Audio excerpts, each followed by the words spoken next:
Bir Osmanlı şairi var, İzzət Keçəcizadə. 18-19-cu əsrlərdə yaşayıb yaradıb, onun belə gözəl bir beyti var. Əndəlibi vərdi sədbərg ilə təkfin etdilər. Bir Gülistan beytini qəbrində təlqin etdilər.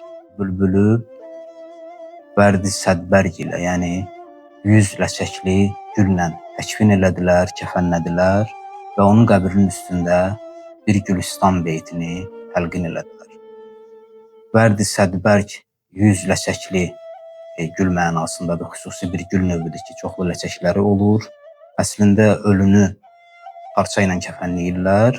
Şair isə burada deyir ki, bülbülü məhz həmin gülün ləçəkləri ilə kəfənlədilər. Nəyə görə? Çünki bülbül həmin gülə aşiqdir.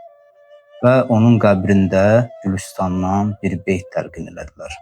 Təlqin şəriətdə ona deyirlər ki, ölünü kəfənləyib qəbrə qoyanda xüsusi bir dua oxunur və həmin duada həmin ölünün adı çəkiləndə onun çiyninə vururlar.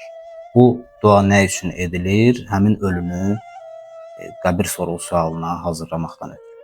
Gülistan sözü hərfən güllərin çox olduğu yer mənasına gəlir və Sədinin məşhur əsərinin adıdır. Şair burada elə təqdim eləyir ki, bülbül üçün təlqin duası yerinə Gülistandan bir beyt oxudular.